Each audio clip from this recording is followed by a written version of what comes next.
Rusty Quill presents the Magnus Archives.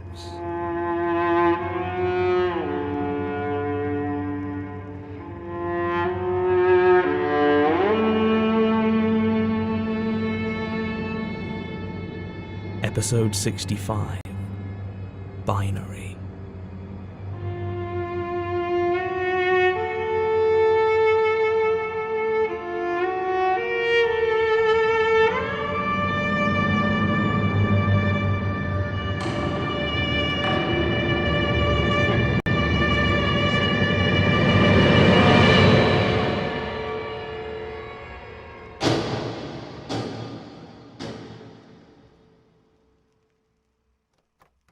Are you quite all right? Yeah, just your tape recorder. It's old. I get that a lot. I just mean, I've been thinking about analog and digital, what we mean by them. In terms of information? Yeah, we use the word digital to refer to one specific way of storing information, discrete signal values interpreted at pre-established levels. Analog is just a fancy way of saying everything else. Almost everything in the world is analog, but we're obsessed with digital. We try to render everything into it, break the world down and turn it into as much binary as it takes. But it's not the same. I used to work on OCR programs, teaching computers to read, to take the messy physicality of the written word and convert it into something that a computer can understand in a digital format. I'm not sure what this has to do with my tape recorder. Magnetic tape. Everyone thinks it's analog, but it's digital. A lower tech version than what we use now, but people forget that it was used to store computerized data for decades. Or maybe it reminds people of a film reel, or maybe nostalgia turns everything analog. Well, people always think of digital as not really there, but the thing is, information is always physically present. It doesn't exist as some formless nothing. Even within the tiniest, most advanced storage systems, physical memory cells change and alter themselves to render that information in a language all of their own. But I suppose it isn't language. Not really, because language, as we use it, is about as far from digital as you can get. We may call them words, but the units of data that a computer works with are by their nature discrete and definite, while the words we use are clumsy, vague things, always at the whim of interpretation and decay. Well, it's an obvious thing to say that a computer cannot feel, but it's true. No sequence of distinct ones and zeros can replicate the swirling cocktail of chemicals and nerves that is a human being, or any other animal for that matter. Oh, nothing about humanity is binary. Right. So you work in computers, then? Sorry, It's been a while since I talked to someone in person. Been spending a lot of time in my own head, used to just dumping information when I get the chance. I have a blog, actually, but I haven't posted for almost a year. Almost too embarrassed to now. Assuming I'm not losing my mind, of course. Yes, I hear that a lot, too. Well, that's what's terrifying, isn't it? Your mind is all you are. There's no backup, no reset if it goes. I'm not just talking about madness as it appears, but what it is from inside. The way people talk about it, it's like you have to think you're sane, that our mind is everything we perceive, everything we are. Well, that means you can never know when your grasp might be slipping. I'm not convinced that's it, though. Or maybe deep down, somewhere inside, you understand what's happening to you, and I don't know which scares me more. Look, I don't want to rush. I've got a lot of friends whose retirement plans basically comes down to uploading their minds into a computer and living forever in a virtual world. They're so sure it's just around the corner. I've never had the heart to tell them it's impossible. That the human brain is a wet mess of analog signal interpretation that is as far removed from the clean logics of digital processing as it's possible to be. We've tricked ourselves into thinking that computers and people have anything in common. But no matter how good we may program them to be at pretending to think like us, that's all we'll ever be. Crossing the line from meat and chemicals into pure digital systems is impossible. And everything else is just sophisticated programming, an illusion. I mean, that's fascinating, Ms. Winters, but I must politely ask you to start your statement. What do you think I've been doing? Traditionally, our concerns are with the particulars of the supernatural incident, its origins and manifestations. I'm giving you context. Fine. In that case, I still need to make the official notations. Statement of Tessa Winters regarding a strange computer program she downloaded from the deep web 3 months ago. Is that accurate? Well, first off, I didn't find it on the deep web. God, it's like talking to my grandpa. Well, let me explain something quickly. Anytime someone tries to give you a line about the deep web, or even better, the dark net, chances are they wouldn't know a VPN from their own arse. There's not some secret, sinister underbelly of the internet where, with the right passwords and double talk, you can hack your way into a black market of assassins, drug lords, and secret forums.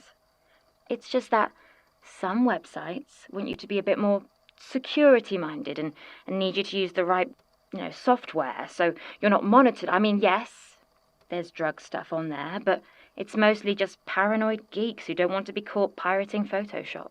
Noted. Statement recorded direct from subject, 7th January 2017. Statement begins. Have you ever heard of Sergei Yashenka? I'd guess not.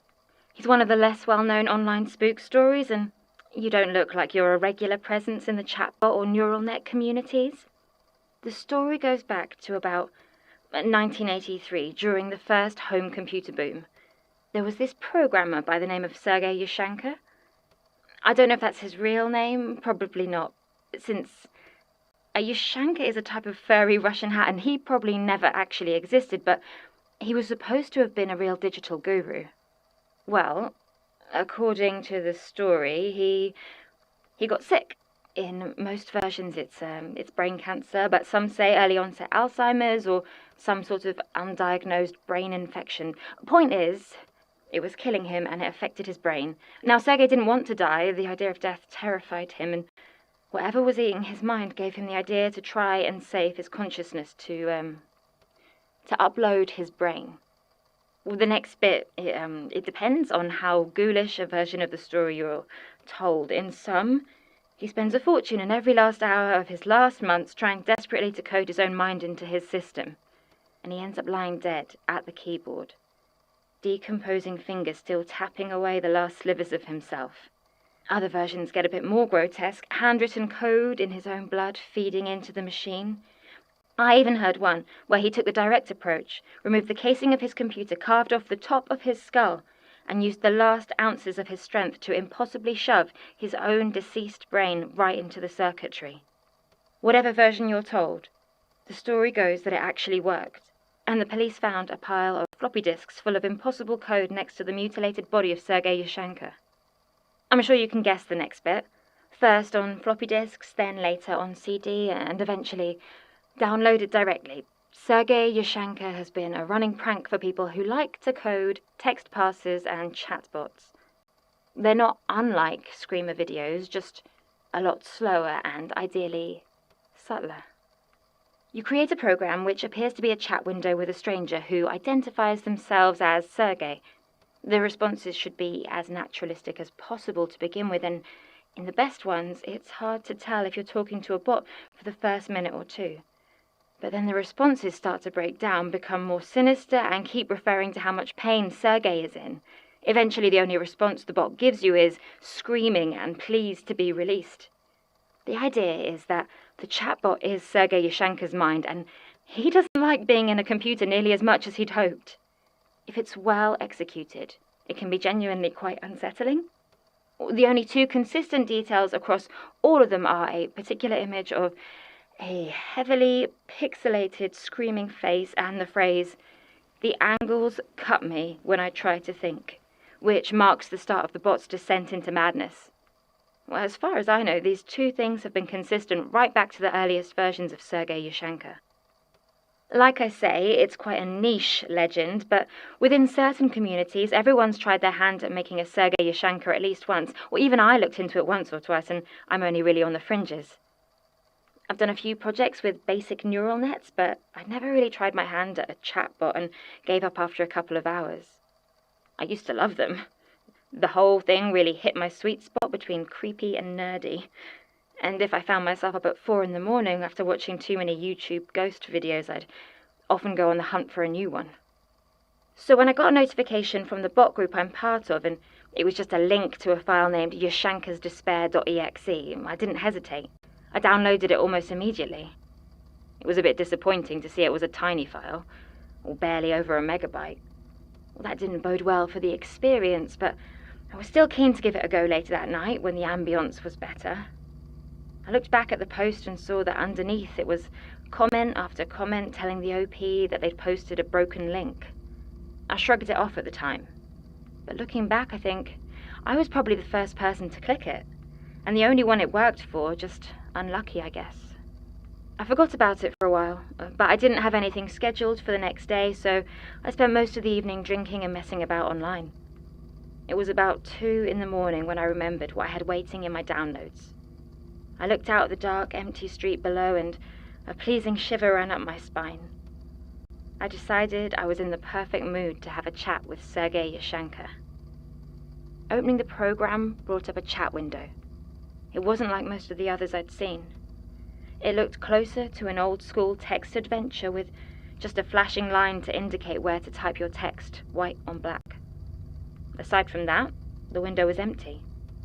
I wasn't exactly sure what to do, as usually the bot would make the first move, so I decided to go with a generic hello.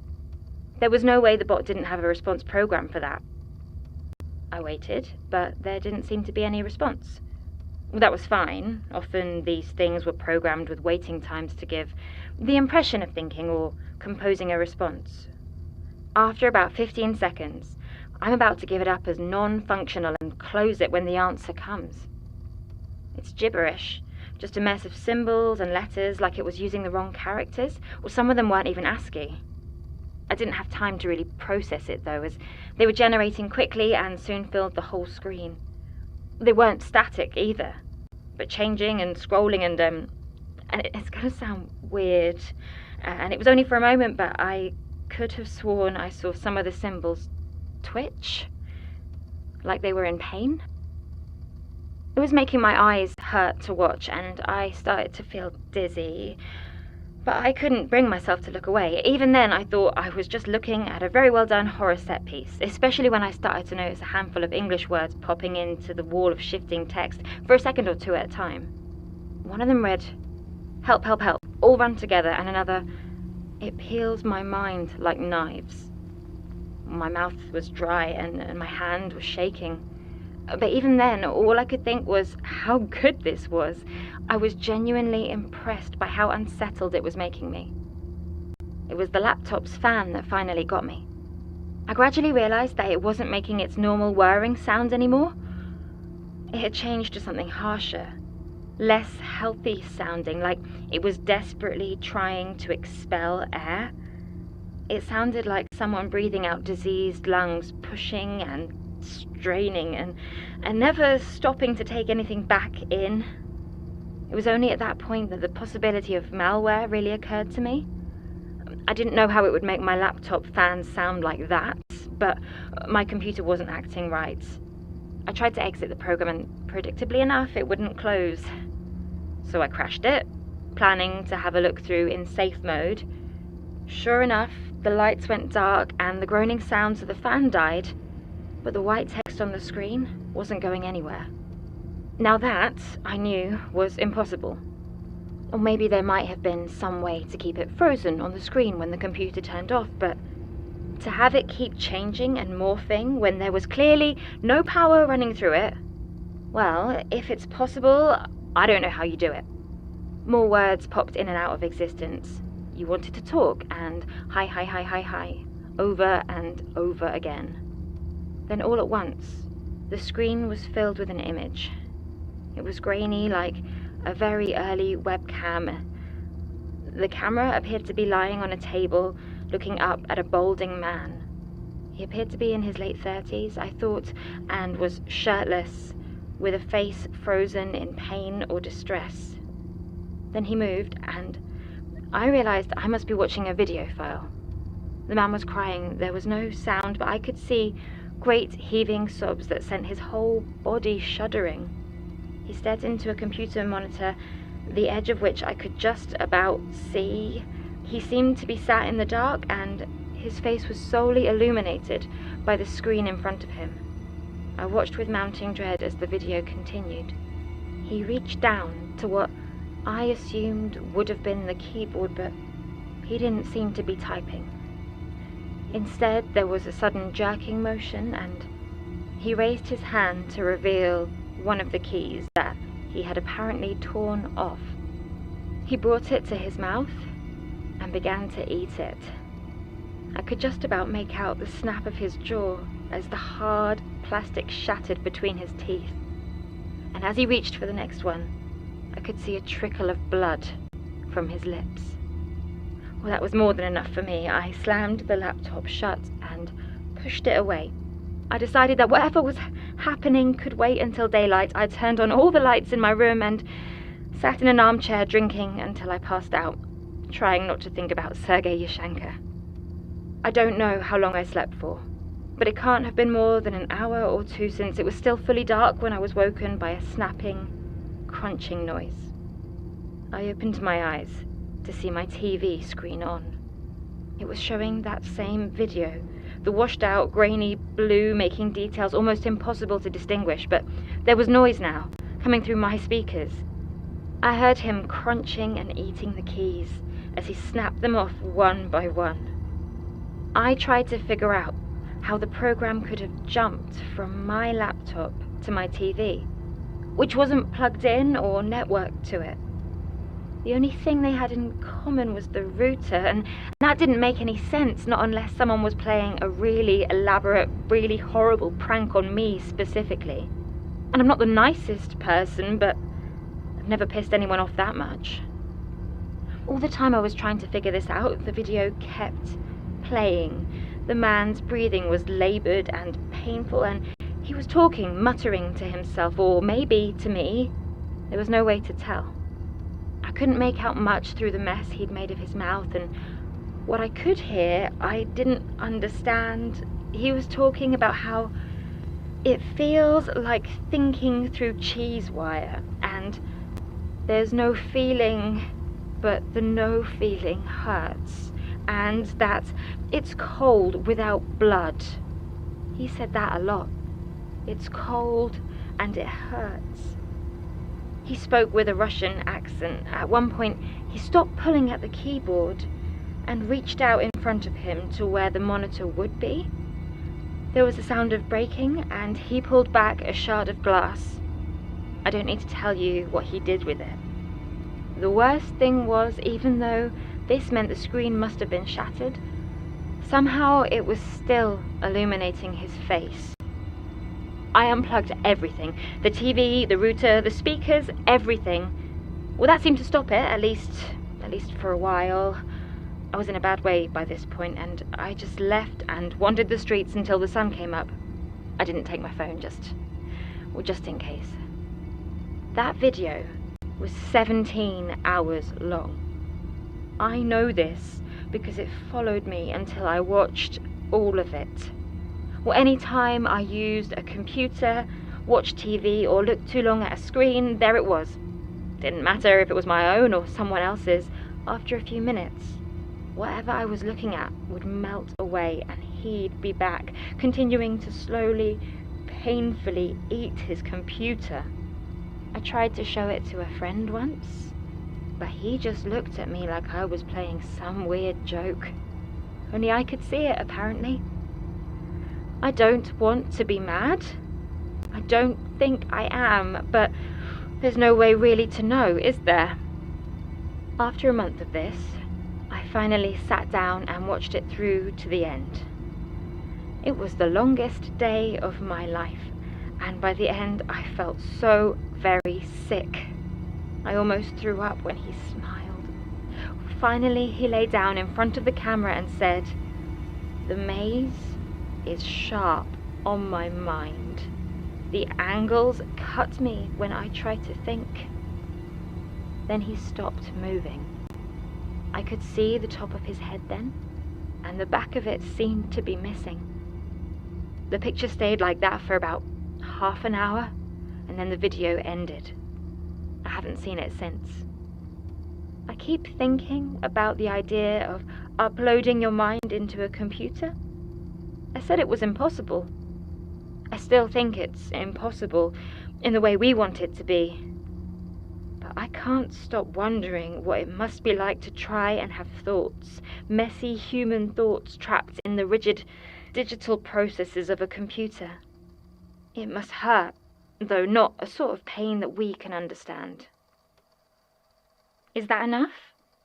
Do you have what you need? I think, yes, I think we do. The way you're looking at me, I'm going to assume you don't know anything more about this than I do. Not really, I'm afraid.